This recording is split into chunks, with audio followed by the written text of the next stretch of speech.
explosive power, but it challenged the way we think at the very foundation. That event was the eruption of Mount St. Helens 36 years ago now in Washington State. I believe that the eruption of Mount St. Helens is the most significant geologic event of the 20th century. If we look back on the 20th century and think about it, it was really interesting. And I think of it, and I'm calling it Rosetta Stone for creation geology. How's that, that for an interesting title? Come with me and let's talk about and relive the events of 36 years ago.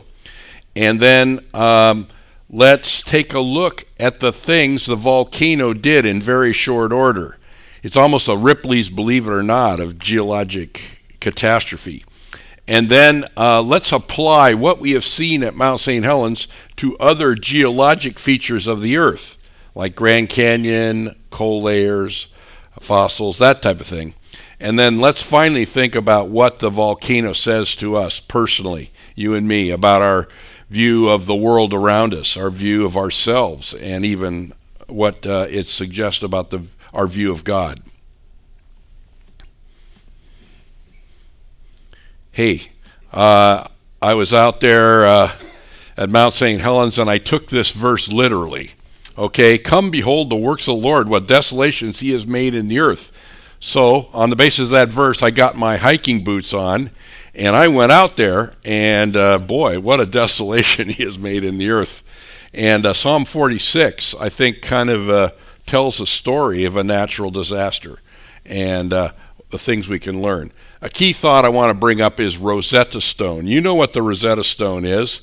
It was discovered in Egypt, and it was a stone that had three languages, Greek, and it had cuneiform and hieroglyphics, I believe. Those are the three languages. The hieroglyphics, the Egyptian language was extinct in our time, and it allowed the whole language of Egyptian culture to be deciphered, and so all those records started to be translated.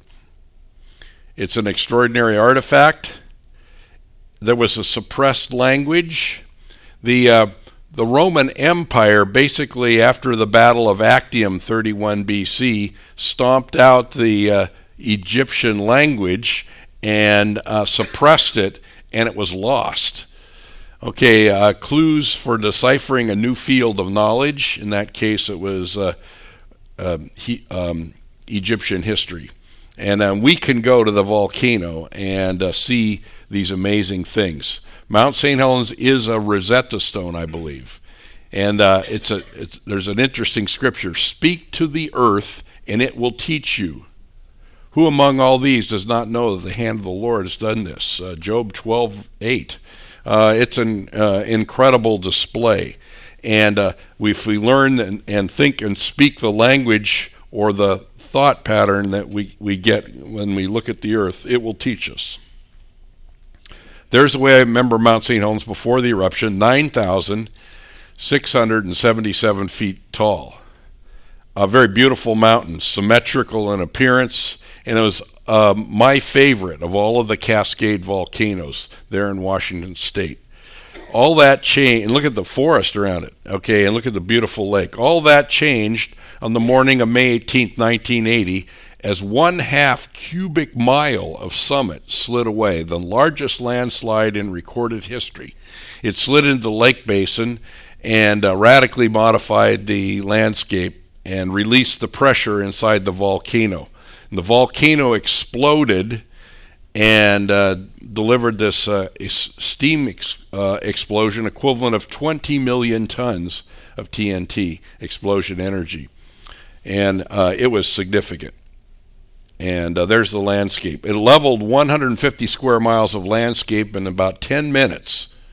And then it caused this wonderland for study of catastrophic process. Here's the volcano just minutes before it erupted.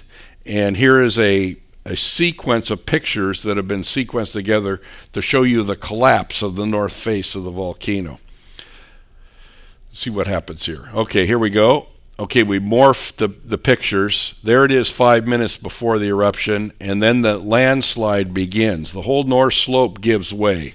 Over-steepened and cracked north slope starts collapsing, and in a matter of 50 seconds, this interval is shot. There you see the steam jetting out from the center of the volcano as super hot liquid magma flashed to steam. We had this gigantic steam explosion. The landslide began probably with an earthquake. The earthquake launched the landslide. The landslide uncorked and relieved the pressure inside, and then allowed the steam explosion to occur.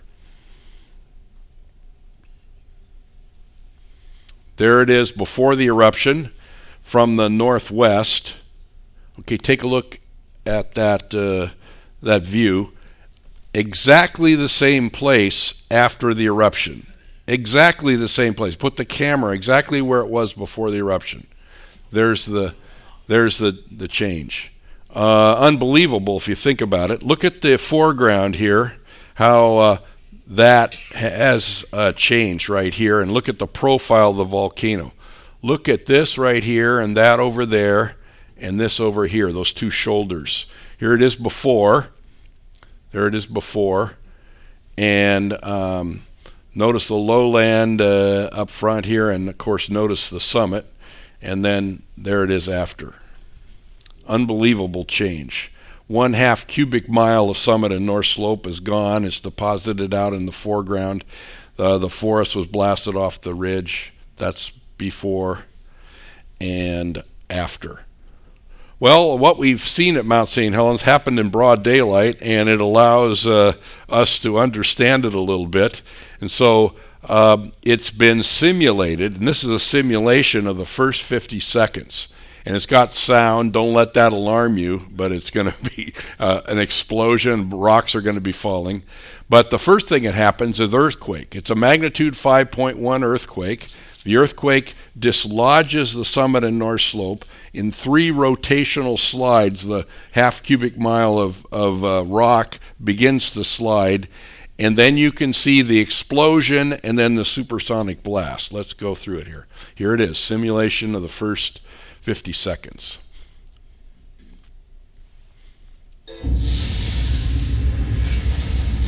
Summit, earthquake. Okay, rock avalanche. The avalanche fluidizes and becomes some kind of liquid.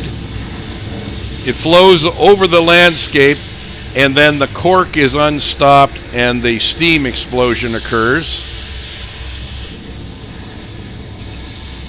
The rain of rocks, and then the supersonic blast that overtops the landslide material, knocks down and toasts the forest.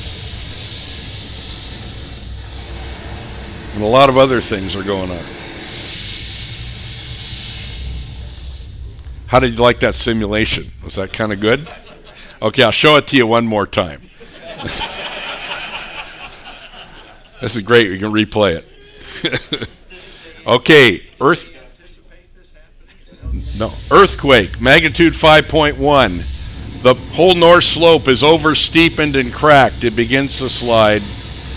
And then there is the slumping. And then once the rocks are dispersed, it forms a liquefied kind of slurry. And then the pressure inside explodes. Super hot liquid water venting to the surface. And then the supersonic blast. And that knocked down the forest farther away from the volcano.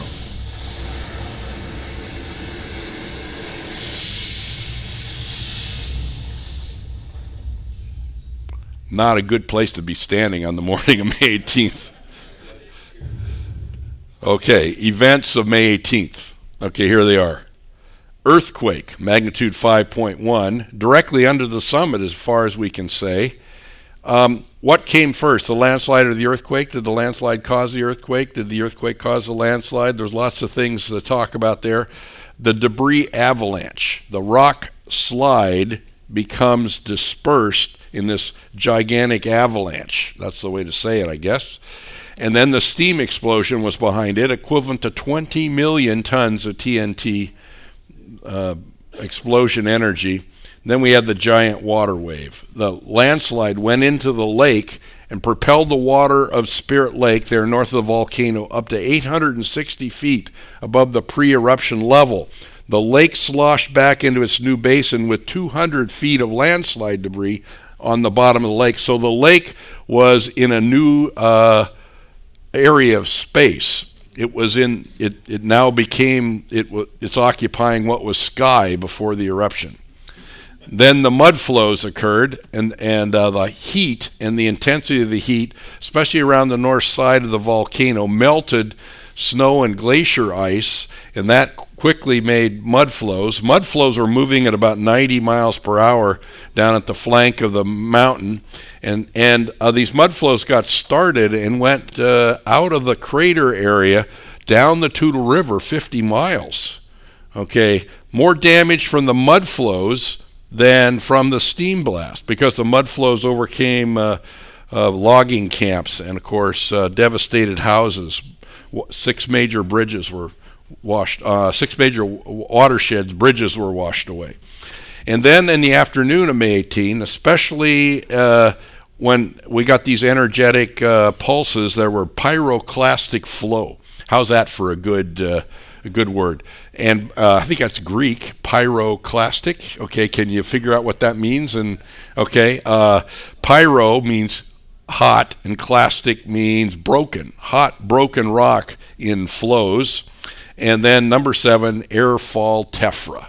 During the 9-hour eruption on May 18th, the rain of ballistic material and wind-blown material all over the landscape. May 18, 1980, total energy of the output of the volcano during the 9-hour eruption was 440 million tons of TNT energy. Okay, 20 million tons of TNT energy in the initial steam explosion, and then the continuing eruption, total energy output about 440 million tons of TNT blast energy. That's equivalent to 33,000 Hiroshima-sized atomic bombs. That's an atomic bomb a second. Okay, there's 33,000 seconds in 9 hours. So that's atomic bomb a second. Okay, that's what the volcano was doing. Okay, and that's just a small to average volcano in human history and experience. There have been a lot bigger volcanic eruptions. The eruption that made Yellowstone, okay, the giant elliptical structure there with Yellowstone Lake, that Yellowstone Depression, that's an old collapsed volcano. Something like 2,500 cubic miles of material came out in that explosion. The volcano exploded and then it collapsed into the eviscerated hole. And the collapse created that caldera structure called the Yellowstone caldera. And what is that, 45 kilometers by something like that. Mud flows on 6 major rivers downstream. Here's a Mount Pinatubo mud flow that was videoed. We don't have a lot of video of the high-speed mud flows at Mount St Helens. But you see how this slurry flow occurs. Boy, was that interesting, okay, to learning about and looking at the mud flow deposits at Mount St Helens. Here's another view head-on of a mud flow. And these things move fast. They deposit strata, and mud flows fascinate me. I'm mudflowman at Comcast.net. Okay. All right. I don't want to get too technical on what's happening there. You have turbulent flow up front and laminar flow over through most of the flow, but they're very erosive and can deposit very quickly.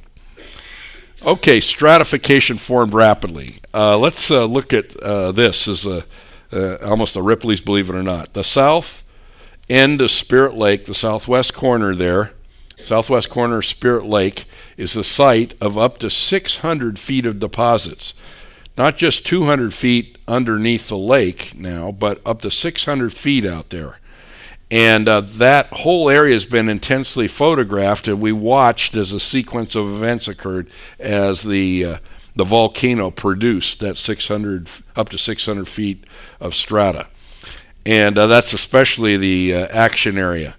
And these events called pyroclastic flows are, to me, one of the most interesting.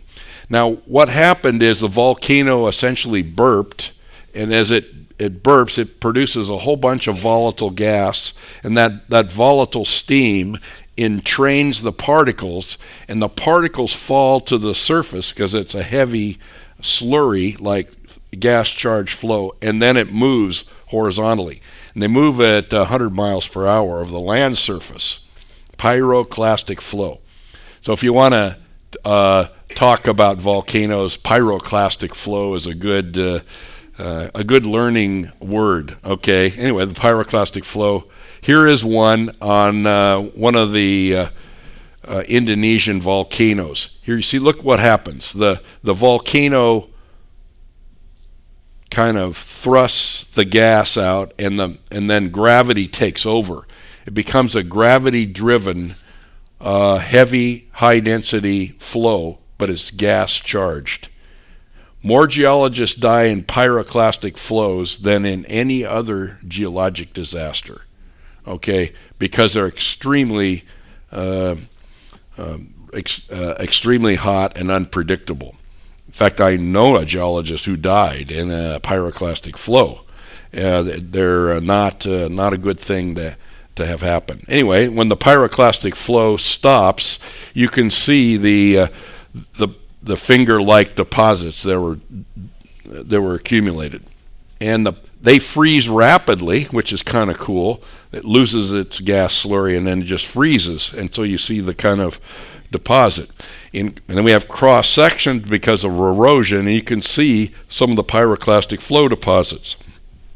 Here is over 100-foot cliff through the deposits in the bottom of a big steam explosion pit. Here's the deposit from May 18, 1980. There's the airfall tephra debris from the afternoon of May 18, 1980.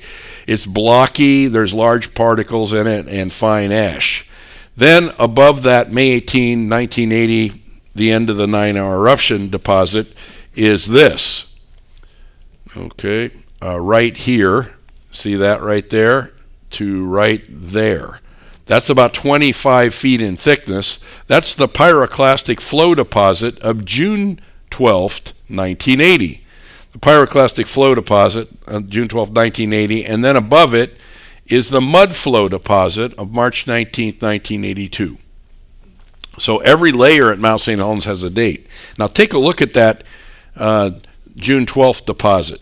The June 12th deposit formed in about 3 hours, between 9 p.m. and midnight. According to the radar imagery of the summit, there was these pyroclastic flows over the top of the landscape. And the pyroclastic flows made 25 feet thickness of strata in 3 hours. There you see the layered appearance. There you see the upper part of it. There's the upper part of it. Notice the layering or lamination. I had thought that a volcanic explosion and this kind of flow would deposit a mixed deposit, coarse and fine all mixed together. Is it moving at 100 miles per hour over the land surface? What does it do? It separates coarse and fine into thin strata. And the closer you get to the June 12, 1980 pyroclastic flow deposit, the more layered it becomes. Okay, and you just see all this layering there. Even lamination, of all things, formed in a hurricane. Can you believe that? And a gas-charged, fast-moving hurricane is able to separate the grains, coarse and fine. Here you see even this detailed lamination. So that fascinated me. And seeing rapidly formed strata at Mount St. Helens challenged my way of thinking of strata elsewhere. You know what I used to think? I used to think strata form slowly, like between summer and winter, between wet years and dry years, on the bank of a river, say, something like that. That's the way you might think about layering. but layering can form really fast, as this illustrates. And so Mount St. Helens helps us understand the sedimentary process that makes layering. And it could help us explain what is going on in Grand Canyon strata. Look at the layering there. There's a sandstone, the Tapete sandstone in the Grand Canyon. It's about 350 feet thick. It looks like it is deposited by some type of fast flowing liquid medium. Okay, well, let's talk now about erosion features formed rapidly at Mount St. Helens. At Mount St. Helens, we had mud flows and other energetic events that caused strata to be gouged out on the north slope of the volcano. Here you see a canyon that was gouged out by mud after the summer of 1980. The mud flows came down in the late summer eruption, and they gouged out this canyon over 100 feet deep through solid rock. There's an ancient lava flow. About the time of Christopher Columbus, there was a lava flow on the north side of the volcano. Okay, that was gouged out, and there's an ancient volcanic ash layer. And there's a small stream running through that valley. Do you think this small stream cut that canyon one sand grain at a time over immense periods of time? Well, that might be the appearance, but we have the eyewitness reports and photographic documentation that this is formed by mud and lots of water. There's a deep canyon, one place over 600 feet deep, and this canyon is eroded through ancient lava flow, ancient volcanic landslide deposit, ancient volcanic ash layer. All that was gouged out after summer of 1980. Then we had the mud flow of March 19, 1982. There was a small little lava dome in the crater of Mount St. Helens. Behind that dome was a lake, and that lake was displaced when that eruption occurred on March 19, 1982. It melted the snow in the crater, and here you see the day after the mud has come down over the landscape. It split. Most of the mud came down to the west, down the north fork of the Toutle River right here, and that went through that big steam explosion pit and breached that terrain and made that cliff, so we could see some of the internal structure of the pyroclastic flow deposits below. And this event, March 19th, 1982, reorganized the whole drainage system, especially of the north fork of the Toutle River. The mud flow came out of the crater, which is up there in the upper right, and it came down, the mud flow came right through here, and then breached through this canyon right here, broke a barrier or dam, and then cut back a series of waterfalls and made a whole new canyon system. Later, that canyon was plugged by sediment, and the drainage rerouted itself over about 2,000 meters south through a different terrain. And so this whole landscape has been radically altered since 1980. Remember the 600 feet of deposits, then the canyons, and then the canyon plugging and the readjustment. Here's where the breach occurred. On March 19th, 1982, the mud came through, and it overtopped the debris dam and then spilled out of the little basin that's formed, and then it cut back in a waterfall kind of thing through this area. And then right in here we have a miniature Grand Canyon sitting there. Plateau land north and south, snaky appearance. And so we called this Little Grand Canyon of the North Fork of the Toutle River. And you can see the gully-headed side canyon, gully-headed canyon right here. There's the gully-headed side canyon. And then here's the cup-shaped side canyon right there and right here. And you have the gully terrain topography, like rill and gully topography. It looks some very similar to Badlands of South Dakota, deserts of the southwestern United States. And, of course, you can see those rapidly formed strata in that Little Grand Canyon right through here. So I lead hikes out there even now. Here's a little closer view of the flat plateau that was created by the mud flow. There's the mud flow of March 19th, 1982. There's the pyroclastic flow underneath it. And then down at the bottom is May 18th, 1980, airfall tephra. And so that really is interesting. Every part of the landscape has a date, and that's fascinating. And just walking around out there, it's kind of like Disneyland for a catastrophist geologist like me. Okay, so that's cool. And there's a stream running through the canyon. Okay, there's a small stream. Do you think that small stream eroded this 140-foot deep canyon? One sand grain at a time. It may appear that way, but we know the history of this. Rapid erosion occurred at Mount St. Helens, and the primary excavation of these canyons occurred rapidly. There's a man for scale at the top of that cliff right there. See that? You can kind of see what that's like. And it's not powdered sugar anymore. That's standing up kind of in a cliff. You know, it's pretty well consolidated. And so there's some really good cliffs there. And there's a small stream, of course.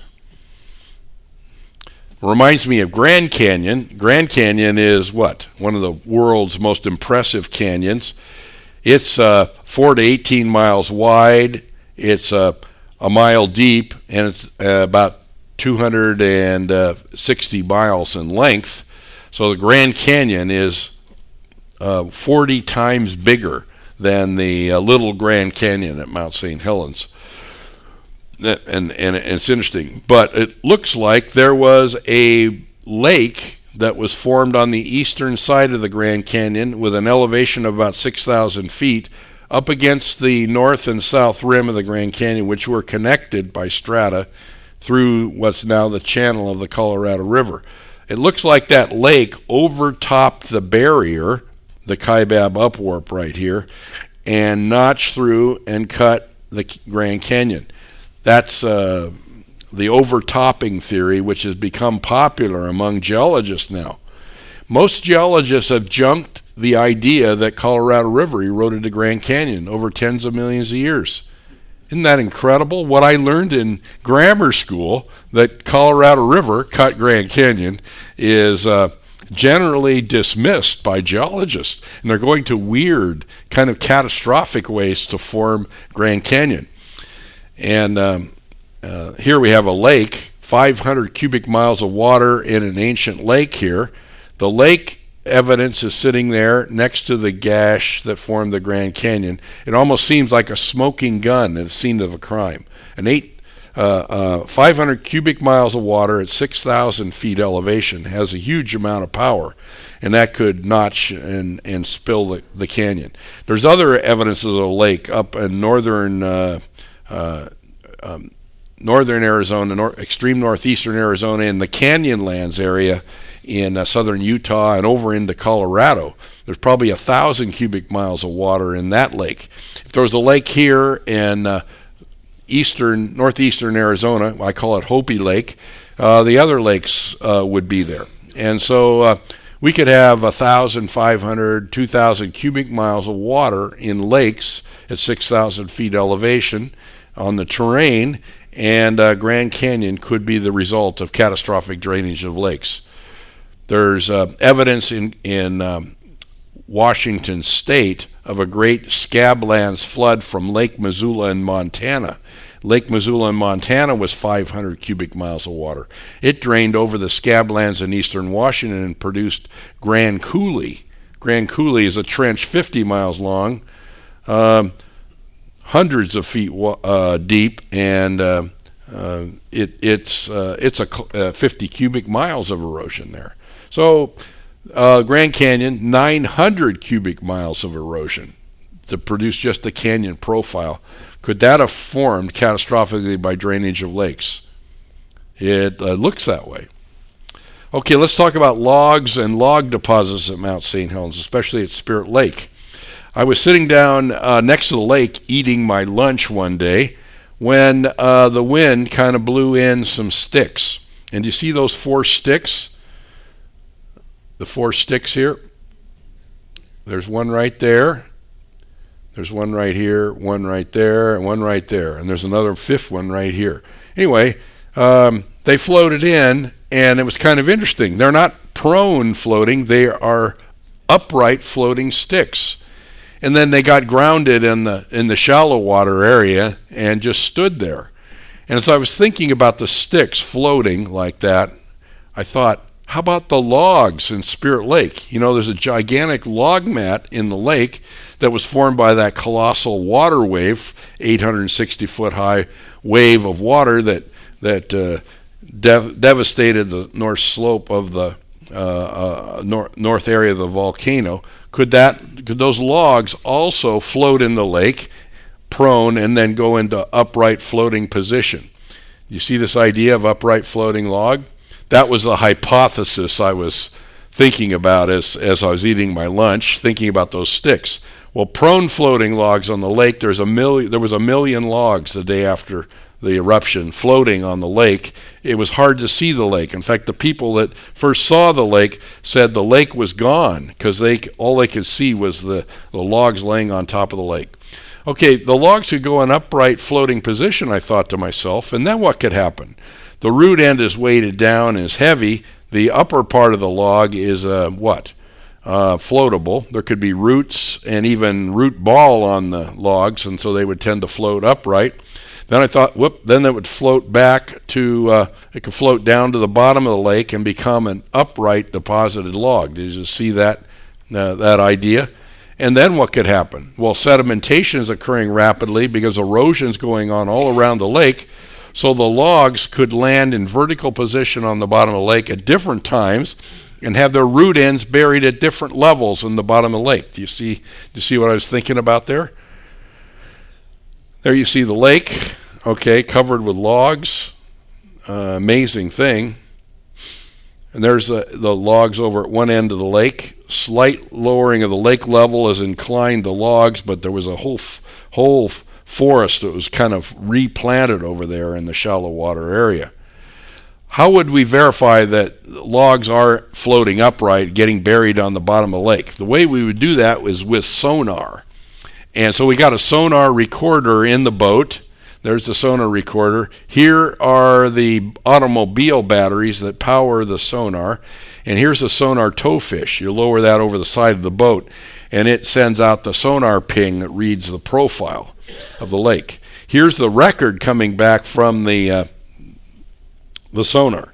There you see the sound source position, okay, and then you can see open water below the towfish down, that must be 50 to 100 feet of water there, and there's the first reflection from the bottom of the lake.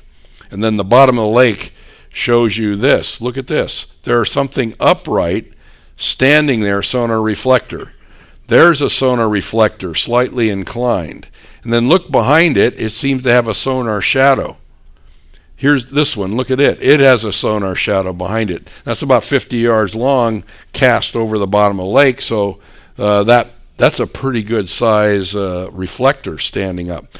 Look at this. It almost looks like the stump of a giant log sitting there, even without flaring root mass. And here's the sonar reflection from it, standing off the bottom.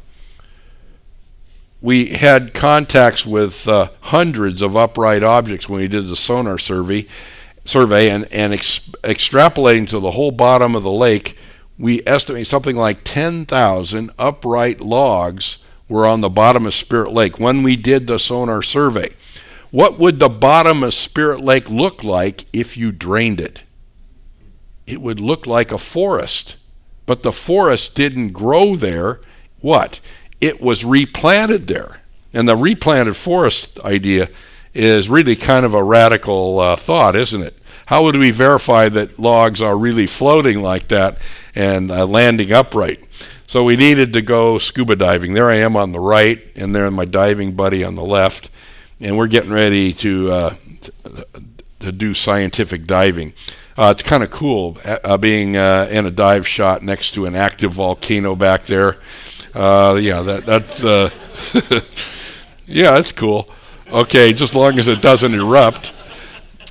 Okay, and we're thinking, if it does erupt, we're in good shape. We're in this giant mass of water, and we're breathing compressed air, and so here we are with an upright object, upright log standing there. There's a steaming lava dome in the background. Okay, we did have an eruption one time, but there I am. There's my diving buddy, and here we are, and underneath the log mat. We dove under that, and that's an interesting kind of dive situation. But you're looking up at the logs above you. And did you notice something about the logs?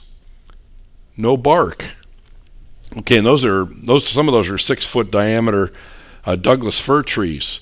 Underneath the log mat, looking out horizontally, you can see the upright floaters hanging down from the log mat. There's 3 of them or so in there, and this big one in the foreground. And that shows you that this hypothesis is right. And of course, on the bottom of the lake where the sonar said they would be, we found the upright deposited logs sitting there. There's a base of a trunk of a tree that's landed right in here. Here's an upright floater, and there's an landed on the bottom, and there's another upright one standing on the bottom. One of these logs we could get on one side, my diving buddy, and we could dislodge it. It had recently landed. Another one we looked at had been solidly embedded, maybe 3 feet in sediment in the bottom of the lake. That proves that the logs drop out at different times where the root end's buried at different strata layer levels. Are you with me? It looks like the noble fir fell out first. Then and the cedar and the Douglas fir, those logs are falling out later. And so it's a species stratified deposit on the bottom of the lake. One time we set out a grid, and a log, a 10-foot diameter Douglas fir, landed in vertical position right in the middle of our area. Look at the outflaring root mass. The roots penetrate out 4 or 5 feet from the base of the trunk in some cases, but they can float upright without any root material. There's a sign at Yellowstone National Park. It was a sign, northeastern Yellowstone, a place called Specimen Ridge. And it's called the fossil forest, the Specimen Ridge.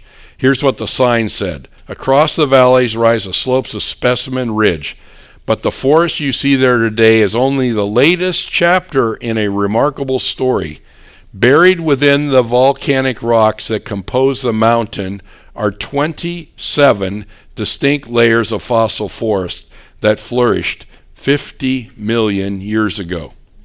And the right side of the sign shows it even more detail. Yellowstone's fossil forests are unique. Many stumps still stand upright in the same sites where they grew millions of years ago. Okay?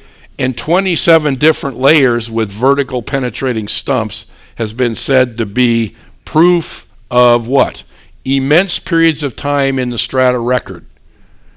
And there was a sign. Well, one day I called up Yellowstone, and I was talking to the rangers, and I talked to the chief interpretive ranger, which is a gatekeeper, okay, somebody who manages the educational experience at Yellowstone. And I said, what about that sign there at Specimen Ridge? And then this lady ranger said, wow, that sign has become very controversial. Can't find 2 geologists that even agree on the content of that sign. And so I said, well, are you interested in what may have caused the controversy surrounding this sign? It happens to be Mount St Helens, so I'll send you some reprints. And the next thing I know, the sign is retired, gone. Okay? And no sign is replacing it. Okay, it's just disappeared. And anyway, what do you say about that? Somebody, can talk to a gatekeeper and impact things. Okay, there it is. There's Specimen Ridge, and you see the volcanic strata. And in those volcanic strata is where you find these upright, petrified logs, petrified conifers in standing position. What more natural interpretation to say There is the modern forest growing there today. Here's the ancient forest, or what? Series of forests, which grew over millions of years. Are you with me on that? Okay, we dug out the roots of some of these trees.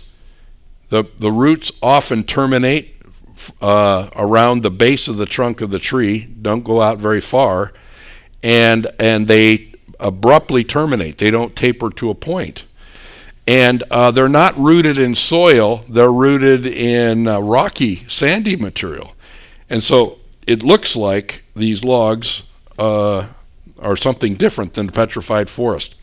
So one time we thin sectioned the wood from the petrified logs that grew at different levels. We thin sectioned the wood from two different levels. We found the same correlating tree ring sequence at logs with buried at different levels. What does that prove? The logs grew at the same time. Okay, and so it really gets fascinating when you look at this. It looks like a whole bunch of mud flows were involved with depositing these logs, sweeping them along, and probably into clear water, and then they sank in this muddy medium. Okay, let's talk about peat deposits of Spirit Lake, and then I'll conclude here. Coal is that hard, black, compact rock formed by plant material. And I remember as a kid thinking about the plants that contributed to make coal. And later, I went on and did a PhD dissertation on the origin of a coal bed in Kentucky. But the block of coal, this is a Pennsylvania Pittsburgh coal, you can see these glassy bands that run through the coal. And you see the layered appearance of the coal, generally layered appearance. That's caused by sheets of tree bark in there. Under the microscope, you can see the cell structure of the bark of the wood. And then the other finer material is in between the bark sheets, and it makes kind of a coffee grounds to bark sheet kind of appearance. And that's what the general appearance of coal is. And the thought has been that the plant material that accumulated to make the coal was accumulated in swamps over long periods of time. You've heard of the swamp explanation for the origin of coal. It's been in grammar school textbooks even. Well, anyway, the idea is that the antiseptic waters of the swamp prevented complete bacterial decay. The plant material that fell in was degraded, but it made a thick, spongy layer of peat. And that accumulated slowly, like 1,000 years per inch. The peat formed, and that was later buried to form the coal bed. And that's a swamp theory for the origin of coal. Take a look at a drained swamp deposit along the coast of Nova Scotia. You can see that the peat material, and you see what appear to be branches hanging out of the deposit. What are those? Those are roots. And swamp peats are intensely root penetrated, and they create this rather homogeneous fine texture that is diagnostic of swamp peat. But there's no bark sheets in there. Okay? Well, one day, the day before Christmas, 1978, I was taking a bath, playing with some soap suds on the tub, and thinking about this problem of all those bark sheets in the coal bed I'm studying in Kentucky, and all of the roots that make this material. And I was thinking about that. This idea of a floating mat came to my mind, the floating mat model for the origin of a coal bed. I imagined that the plant material floated free of the bottom of the lake, or the ocean in this case, and that the plant material was in some kind of mat, and the logs and the woody material of the mat rubbed against itself, and it peeled off the bark and deposited a peat layer underneath the floating log mat rapidly, and then the floating log mat moved away, and then it stopped making the plant material that later became coal. That was 1978. December 1978. I went on to write Chapter 7 of my PhD dissertation on the floating log mat model for the origin of coal. And that was based on some rather abstract thinking, bathtub modeling, if you will. Okay, and it was an analogy that I had proposed. In August of 1979, I defended my PhD dissertation at Penn State University on the floating log map model for the origin of coal. What happened 10 months later? Mount St. Helens exploded and made Spirit Lake into a gigantic bathtub covered with logs. I went to a good Calvinist theologian very quickly, D. James Kennedy. You know, and it was interesting. So I talked to him about providence and all I think. He said, yes, God causes the affairs of man and nature to cross. Okay, well anyway, here I am looking at a bathtub covered with logs. Okay, and so now you know why I had to go diving in Spirit Lake. Okay, and very interesting thing. Notice something about the surface of the lake? No bark. Yeah, the bark is gone. Where did it go? Okay, think about it. Okay, it sank to the bottom very quickly and formed a bark sheet dominated peat deposit on the bottom of the lake. What would happen if we had an ongoing catastrophe that could bury the bottom of the lake? That peat could be squeezed and made into something like coal. We may have seen the first step for the formation of the coal bed in the bottom of Spirit Lake, and that's real interesting to think about that. Okay, well, I've talked a little bit about coal formation. How about life flourishing in the blast zone after Mount St. Helens? Okay, after Mount St. Helens, the landscape was sterilized by the intense heat. But then look what happened. Plant material quickly came back. In fact, when I was out there looking at the new canyons and the pyroclastic flows, there were biology professors walking around, and what were they doing?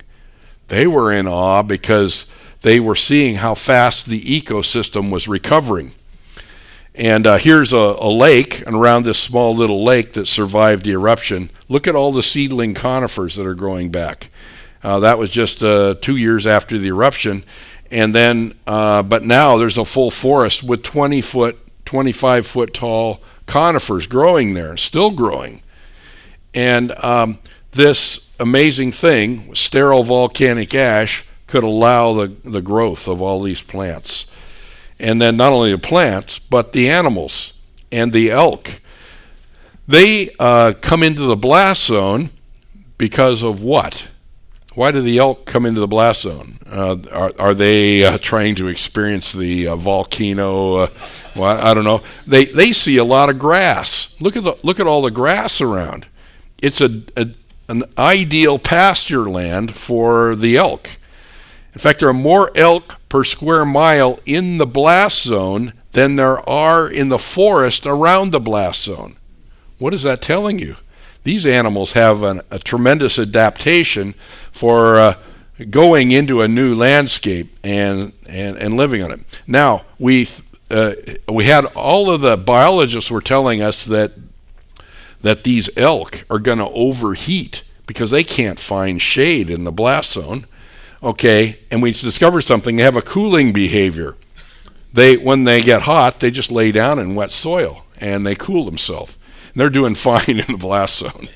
Okay, and so isn't that interesting? Okay, what do you think could be the application for something like this? How about rapid ecosystem recovery after the flood and the dispersal of animals out of the ark? So these animals have mysterious behaviors that allow them to do whatever they do really well, and elk seem to understand the habitat. Now what they discovered, something else interesting, is that the elk in the blast zone are having more triplets and twins than the elk outside of the blast zone. And the elk are, and some of the other animals sense that there's space and resources there, and so that somehow, however that happens, they're taking advantage of it. Okay, conclusion. You know, the humanist, the person who believes that he's the master of his own destiny, in control of everything around him, there's the humanist sitting there thinking about and watching the volcanic eruption. The humanist is humbled because there is power none under man's control. Who is in control? God is in control. Psalm 104, verse 32, he touches the mountains and they smoke. He just looks at the earth and it trembles. He touches the mountain with his little finger, 400 million tons of TNT blast energy, his little finger. So Mount St. Helens is and Mount St. Helens is just a small to average volcano from the standpoint of human history and experience. Been a lot bigger volcanoes. So in size and scale, we see this event occurring, and we were powerless to do or change anything. As I think about the volcano, I think about my ordinary experience. You know, if you would have come to me before the volcano exploded in 1980 and said, oh, we're going to make thin strata layers by a high velocity 100 mile per hour current sweeping over the landscape, I would have thought, probably not. We have other ways to think about strata. Or if you would have come to me before the eruption and said the volcano is going to explode and cause mud flows and other energetic process to cut canyons up to 100 feet deep through solid rock, I would have said, well, probably not. And then if you would have come to me and said that logs are going to fall out in standing position, having the appearance of being multiple forests buried in different strata layers, I would have thought you were visionary, because those things can't be thought of in our conventional way of thinking. Before the eruption, there was one thing I might have agreed with you about. What? That plant material could be deposited underneath floating log mass, because on the basis of looking at a coal bed in Kentucky, I was thinking that way. What did I learn at the volcano? Get a PhD in sedimentary geology, okay? I'm walking around out there. God specializes in what? Doing things that I think are impossible. Okay, do you have something in your life you think's impossible? Okay, God has amazing ways of doing things. That's what it's Disneyland out there as you look at the landscape. Remember Harry Truman? Those of you who go back to that era, he was on his lodge was on the south shore of Spirit Lake, and he and his lodge were buried under 200 feet of landslide material, and then some volcanic ash came on the top, and then the lake was up over his lodge. He died on the morning of May 18th. He didn't think that the volcano was going to explode like that, and he died. Okay, Harry Truman kind of stands for Western civilization man, doesn't he? You know, we ignore the warning. We think we're secure, but he died. He failed to heed the warning. The government came to him and said, "Please leave," and he failed to heed the warning, and he died in the volcanic eruption. So Mount St. Helens exploded on May 18th, 1980, produced this colossal laboratory for the study of catastrophe theory. I believe that the eruption of Mount St. Helens is the geologic event of the 20th century. And now that we're looking back on the 20th century and ask what was going on geologically to radically alter this evolutionary thinking that we got going around us, this is really a big event. And it's an amazing laboratory, isn't it? Or there it is from space. You're looking out at the landscape. There's the crater over there, and there's the new formed drainage. There's a lake with a little bit of log material on it now. Half the logs have been deposited, and then here is the North Fork of the New Toutle River. It's an amazing place. It's a Rosetta Stone, isn't it? The key thought is Rosetta Stone. There was an extraordinary artifact that's been found. There was a suppressed language. The suppressed language is called what? Catastrophism. Okay, it was suppressed by what? the uniformitarian orthodoxy that was all around us, and the clues deciphered a new field of knowledge. Okay, that's the way I think you want to think about Mount St. Helens. It is a new field of knowledge. It's a wonderland for catastrophe theory and thinking. Mount St. Helens, Rosetta Stone. Speak to the earth, and it will teach you. Come, behold the works of the Lord, what desolations he has made in the earth. Psalm 46. Those are some good verses. Okay, I got time for questions. Okay, we got to get that microphone out to you.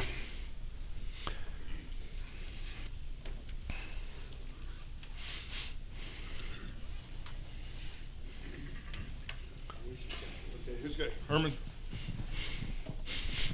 Thank you very much. What do non-believing geologists say about the new field of knowledge? Yeah, since 1980, Mount St. Helens and catastrophic geology have flourished. Okay, geologists saw this happen. Okay, and on the 5th anniversary of the eruption of Mount St. Helens, I was asked to speak at the Canadian Society of Petroleum Geology in Calgary, Alberta. And there was 1,000 geologists, and they wanted to know what was going on at Mount St. Helens, and I happened to be there at their meeting, and so I told them. At the end of the presentation, the convener got back up and said, we need to introduce catastrophe theory back into geology. Okay, why was that kind of statement uttered? Because Darwinism has caused what? All of this to be shoved under the rug. Okay, and it needs to be brought out. And so catastrophe theory is now back into geology in a major way. Now, when I was in the 70s, no way would they tolerate this kind of thinking. Okay, for some reason, I was able to get my PhD dissertation through the committee with a wild idea, right? Okay, now I am tolerated, okay? Tolerated by the establishment geologists. In fact, there are geologists around that are coming around saying to me, Steve, you're doing good work. Keep it up. They're encouraging me to think outside the box like I've been doing for so long. So that's what do geologists say about it? And that's interesting, really really interesting. And isn't that a fun thing to see happen? Because we thought that Darwinism was going to take over, and now Darwinism is becoming really almost passé because it's really not doing much in geology anymore. So that's thinking. And of course, age of the earth is questioned and that kind of thing. Geologists still haven't come at that too much. Okay, question. Dr. Austin, thank you for this presentation. Simple question. That water that you're diving in, is that fresh water, salt water, hot, cold, acidic, basic, all of the above. Okay. All right. We noticed as we were diving that we would go certain directions, and it was warmer water over there. But the bottom of the lake was 45-degree water. You notice we were bundled up in those full wetsuits, half-inch of foam around. So that's and that was rather comfortable to be diving in that kind of water. The water, when we originally went diving, we were the first ones to dive in Spirit Lake. Okay, and they have all of all this paperwork you fill out. You're going into a volcanic zone. The United States government has no obligation at all to even rescue you. You are signing your life away. And then it says Spirit Lake has been documented to contain Legionella bacteria and all that kind of stuff. We were thinking about, we're aspirating water with Legionella bacteria in it. Are we going to get sick? That kind of thing. We didn't get sick. The bottom of the lake is like iced tea, and it's if you're interested in diving conditions, it's kind of cool. The upper 15 feet of the lake is very clear water. It has oxygen in it. Down below about 15 feet, you go through a thermocline, and you can feel the temperature drop from over 60 at the surface down to 50 or 40 down at depth. And but then what happens is you fall into that oxygenated water, and it's kind of like you're in a funnel. So you're looking up above you, all around you can see light. And then you fall into this funnel. All of a sudden, the light closes up like this, and bam, you're in total darkness. And then down at the bottom of the lake, we brought down lights to see, but we're bumping into trees and things like that on the bottom. It was difficult dive conditions. So that's what the lake is like. And yes, there were hot springs, quicksand pits, all kinds of things. Yes. Is that Charlie back there? Okay. Steve, that was a great presentation, and I think as we reflect on what you said, this is an eloquent example of the limitations of empiricism, because where empiricism, which is the kind of the overall philosophy of a lot of people, is always contingent on the next piece of data. And look at what a difference a whole chunk of data made in people revising their whole view. So this is an eloquent example of epistemological weakness in empiricism. And I also wanted to thank you for the fact that you were bold enough to speak to the establishment. Yes. And so many of us are so passive that we Jesus is going to come tomorrow, so why bother? And the fact that you stood up and you conveyed these things to the geologists, that's what we all need to do as the Lord gives us things in our own areas. Yeah. And so the elephant and the refrigerator kind of thing. I think of David. David, king of Israel, he encountered the giant, right? And then he saw the elephant, but then he looked in the refrigerator and he saw what the elephant wasn't doing, and he realized that he told himself stories about how his slingshot could take out a lion and a bear, and so why not this big Philistine? And that's it. Okay, and so I would encourage you to get to know gatekeepers and talk to people about these things, because it should be obvious. They're responsible. They should be responsible, and they should have integrity and be able to comprehend different outside the box points of view. So go ahead. Okay, right there. There's a mountain just west of Bend, Oregon. I think it's South Sisters, that they keep saying is growing. It's bulging in one section. I wondered if you knew about that, and if you're kind of got your thumb on or the finger on it, I've heard about it, but bulging mountains don't alarm me sometimes, like some other people. But Mount St. Helens had swollen 400 feet. Has this gone? How much is it swollen? I think they're talking about a couple inches, right? Yeah. 2 inches a year. Yeah. So go ahead. Okay, Clyde. The deep canyons or valleys that were carved out, it was like from the bottom to the top, was that existing rock that was there that was carved out, or some of that height, mud deposits and things like that? All of the lowland of that big valley, all of that is landslide debris that didn't exist. That was sky in 1980. Okay. And Del Tackett and I are making a movie. He's interviewing me about Mount St. Helens, and so we're wandering around out in the middle of this terrain, and the video comes on.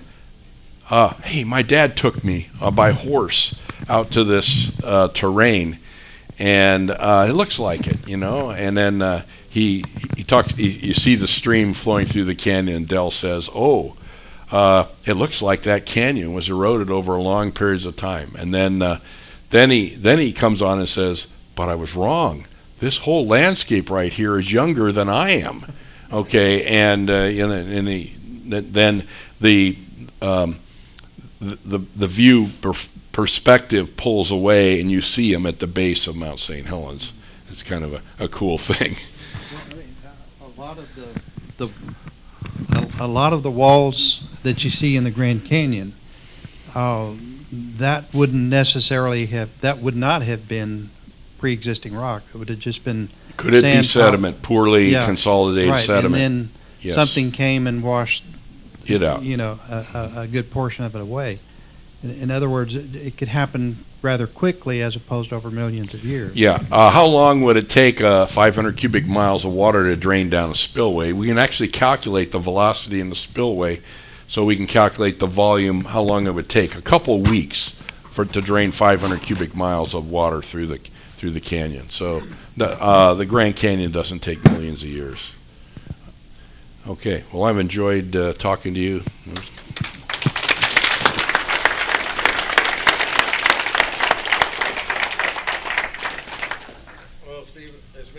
Many times as I hear you go over that, it's always something new, and you always pick up something new. There's so much data there, especially for those of us with no science background. Okay, so we learn a lot. Okay, let's close in prayer, and then one reminder that tomorrow morning we start. Opening announcements and prayer will be about 8:15. First session will be part 2 of what Ray Mondragon's talk about the Tower of Babel and the evidence of early culture, which I think is extremely important to understand that we're sort of degenerating rather than evolving. And then we'll go on for there. Remember to pray for David Roseland. David's supposed to speak tomorrow afternoon about the theological method of John Nelson Darby. And he apparently has got some kind of upper respiratory infection, ear infection, something like that. So I know he's trying to rest tonight and be ready for tomorrow, so keep him in prayer. All right, let's close in prayer. Father, thank you for this time. Thank you for the impact that Steve has had. Thank you for his ability to clearly communicate these complicated issues to us that we might understand and be encouraged. Further evidence of not only catastrophism, but also of a worldwide flood. Father, we pray for David. We pray that he'll be recovered overnight, that he'll feel better tomorrow, and that you will allow his body to rest and recover as he sleeps tonight. And Father, we pray all these things in Christ's name. Amen.